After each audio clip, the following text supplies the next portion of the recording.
अस्सलामुअलैकुम guys, welcome back to my YouTube channel quick learning with Noor. आज हम Robert Frost as a modern poet के part second को start करने वाले हैं। फर्स्ट ऑफ ऑल हम मॉडर्न पोइट की डेफिनेशन को डिस्कस करेंगे और फिर रॉबर्ट फ्रॉस्ट को मॉडर्न पोइट प्रूव करने के लिए उनकी पोम से एग्जाम्पल्स को भी इलेबोरेट करेंगे। Robert Frost as a modern poet के पार्ट फर्स्ट में हमने पोइट की डेफिनेशन को डिस्कस किया था और आज हम मॉडर्न पोइट की डेफिनेशन को एग्जाम्पल्स के साथ डिटेल से डिस्कस करेंगे। वीडियो बहुत ज्यादा इन्फॉर्मेटिव और हेल्पफुल होने वाली है, तो वीडियो को स्किप बिल्कुल ना करना। Modern poet can be defined as a poet who uses free verse, realism, imagery, pessimism, isolation, alienation, direct and simple expressions in poetry. जो पोइट अपनी पोइट्री में free words, realism, imagery, pessimism, isolation, alienation और direct expressions को use करता है, उसे ही modern poet कहा जाता है। और रॉबर्ट फ्रॉस्ट को भी मॉडर्न पोइट इस वजह से कहा जाता है कि वो मॉडर्न वर्ल्ड के प्रॉब्लम्स को ऑब्जर्व करता है और अपनी पोइट्री में मॉडर्न एलिमेंट्स को भी यूज़ करता है। इसके अलावा वो अपनी पोइट्री में सिंपल लैंग्वेज को यूज़ करता है जो कि इजीली अंडरस्टैंडेबल होती है। वो मॉडर्न वर्ल्ड की डिकेइंग वैल्यूज़ और मॉडर्न मैन की डिसअपॉइंटमेंट को भी अपनी पोइट्री के थ्रू पोर्ट्रे करता है। रॉबर्ट फ्रॉस्ट के फेमस होने की बड़ी वजह उनकी पोइट्री में यूज होने वाले थीम्स भी हैं और उनकी पोइट्री के प्रोमिनेंट थीम्स में एलियनेशन और आइसोलेशन शामिल हैं। Alienation can be defined as a state of feeling alone, isolated and alienated from others, यानी कि एक कम्युनिटी में लोगों के साथ मिलकर रहते हुए भी खुद को अकेला महसूस करना एलियनेशन कहलाता है। अगर एलियनेशन के सिम्टम्स को देखा जाए तो इंसान काम, घर और दोस्तों से दूरी महसूस करना शुरू कर देता है। उसके इर्द गिर्द मौजूद लोग उसे अपने नहीं लगते और वो तन्हाई का शिकार हो जाता है। अगर आपने अभी तक मेरे यूट्यूब चैनल को सब्सक्राइब नहीं किया तो इस चैनल को जल्दी से सब्सक्राइब कर दें और साथ बेल आइकन को भी प्रेस कर दें ताकि आपको मेरी हर नई वीडियो का नोटिफिकेशन सबसे पहले मिल सके। अगर हम रॉबर्ट फ्रॉस्ट को एज अ मॉडर्न पोइट और उनकी पोइट्री को डिस्कस करना चाहें तो एलियनेशन और आइसोलेशन मोस्ट इंपॉर्टेंट क्वेश्चंस में से एक है। तो आपने इस टॉपिक को अच्छे से अंडरस्टैंड करना है ताकि अगर एग्जाम में ऐसे किसी टॉपिक से कोई क्वेश्चन पूछ लिया जाए तो आप उसे इजीली सॉल्व कर सकें।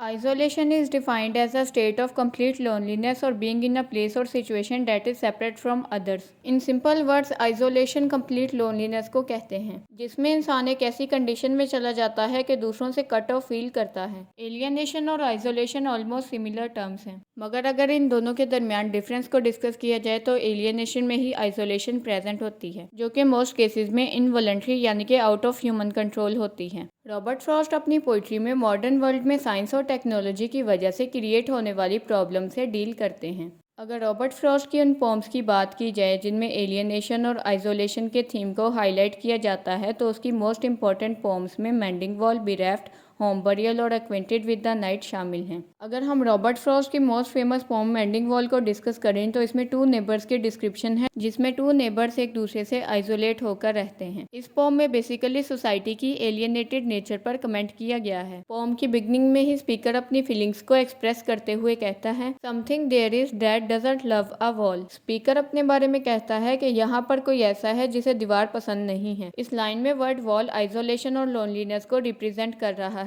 अगर इस लाइन का इम्प्लिसिट मीनिंग देखा जाए तो पोइट ये कह रहा है कि उसे आइसोलेशन या लोनलीनेस में रहना पसंद नहीं है। पोइट वर्ड गैप से अपने और अपने नेबर के दरमियान क्रिएट होने वाले डिस्टेंसेस को रिप्रेजेंट करता है, मगर पोइट का नेबर एक कंजर्वेटिव फार्मर है जो ये बिलीव रखता है कि ये रॉबर्ट फ्रॉस्ट की पोइट्री की मोस्ट फेमस लाइन है, that is good fences make good neighbours, यानी कि अच्छी बारें ही अच्छे हमसाए बनाती हैं। ये एक आयरॉनिक स्टेटमेंट है क्योंकि फेंसेस यानी कि बारों से कभी भी अच्छे हमसाए नहीं बनते, बल्कि फेंसेस या वॉल्स को किसी से डिस्टेंस मेंटेन करने के लिए क्रिएट किया जाता है। अगर आपने रॉबर्ट फ्रॉस्ट को स्टडी किया है तो आपने ये लाइन कहीं ना कहीं ज़रूर सुनी होगी और आपने अपने माइंड में ये कॉन्सेप्ट बनाया होगा कि इस लाइन को सबसे पहले रॉबर्ट फ्रॉस्ट ने अपनी पोम मेंडिंग वॉल में यूज़ किया था। But in reality Everett Rogers ने 1640 में एक लेटर लिखा था। एवरेट रॉगर्स एक अमेरिकन सोशियोलॉजिस्ट थे जिन्होंने अपने लेटर के थ्रू एक पीस ऑफ विजडम को प्रेजेंट किया था। He says a good fence helped to keep peace between neighbours, but let us take heed that we make not a high stone wall to keep us from meeting. अब आप सब लोग भी ये observe कर सकते हैं कि इस लेटर में ओल्ड इंग्लिश का यूज किया गया है और इस लेटर को रॉबर्ट फ्रॉस्ट की पोम मेंडिंग वॉल से 3 सेंचुरीज पहले लिखा गया था। वॉल्स या फेंसेस को क्रिएट करने का बेसिक पर्पस लोगों से डिस्टेंस मेंटेन करना होता है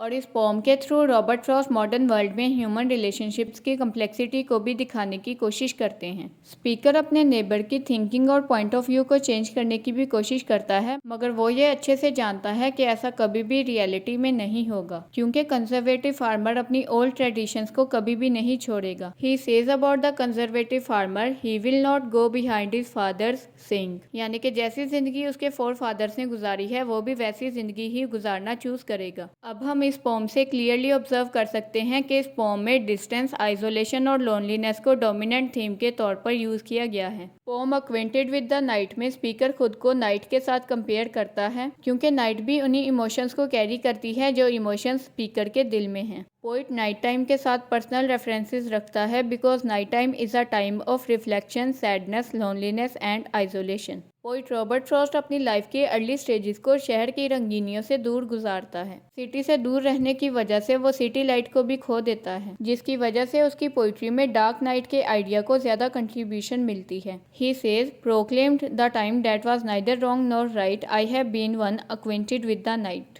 पोम की फाइनल लाइंस में स्पीकर मून को पर्सोनिफाई करता है। अपनी पोम को कंक्लूड करते हुए पोइट ये कहता है कि मून उसे नहीं बताता कि क्या ये चलने के लिए सही रास्ता है या गलत। रॉबर्ट फ्रॉस्ट की पोम होम बरियल में मॉडर्न वर्ल्ड में प्रेजेंट डिसहार्मनी को दिखाया जाता है। रॉबर्ट फ्रॉस्ट मॉडर्न मैन की आइसोलेशन, ग्लूम, फ्रस्ट्रेशन और लोनलीनेस को रिफ्लेक्ट करने के लिए इन वर्ड्स का यूज करते हैं। No from the time when one is sick to death, one is alone and he dies more alone. It means that the life of a modern man in modern world is dominated by alienation, isolation, gloom, frustration and loneliness. So video अगर आप लोगों के लिए helpful है और video आपको पसंद आ रही है तो वीडियो को जल्दी से लाइक कर दें और दोस्तों के साथ शेयर भी कर दें। Robert Frost as a modern poet part first और उनकी फेमस पोम्स के लिंक नीचे डिस्क्रिप्शन में प्रोवाइडेड है, तो उनको जरूर चेकआउट करना। रॉबर्ट फ्रॉस्ट की पोम बिरेफ्ट के थ्रू एक लोनली पर्सन की फीलिंग्स को एक्सप्रेस किया गया है, जो मॉडर्न वर्ल्ड में ग्लूम और सैडनेस को सिंबलाइज करती है। इस पोम के थ्रू पोइट अपनी पर्सनल फीलिंग्स को भी शेयर करता है। रॉबर्ट फ्रॉस्ट की पोम्स की खास बात यह है कि वो खुद को ही एज अ स्पीकर यूज करता है, यानी कि उनकी पोम्स का स्पीकर कोई और नहीं बल्कि खुद रॉबर्ट फ्रॉस्ट ही होता है। इस पोम के through Robert Frost modern man की पर्सनल फीलिंग्स को रीडर्स के सामने रिवील भी करते हैं। पोम में स्पीकर ये बताता है कि वो न सिर्फ अपने घर में बल्कि पूरी दुनिया में अकेला है। पोम को कंक्लूड करते हुए स्पीकर पोम की लाइन नंबर 13, 14 और 16 में ये कहता है, word I was in my house alone,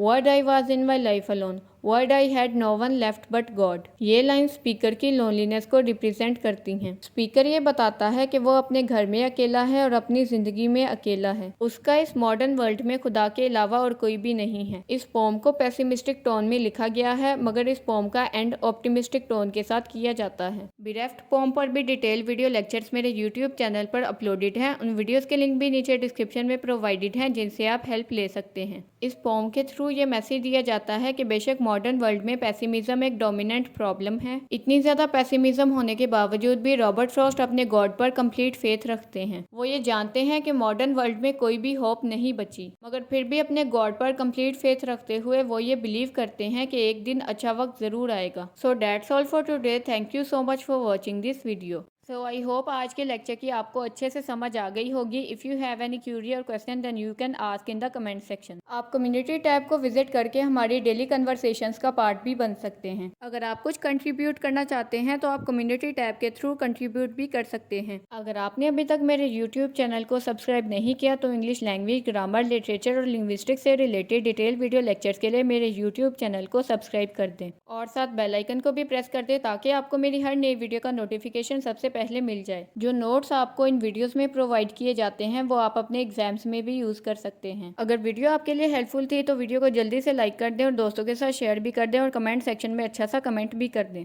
अगर आपने अभी तक मेरे फेसबुक पेज को फॉलो नहीं किया तो मेरी फेसबुक आईडी का लिंक भी नीचे डिस्क्रिप्शन में प्रोवाइडेड है, जल्दी से जाकर उस पेज को भी फॉलो कर दें।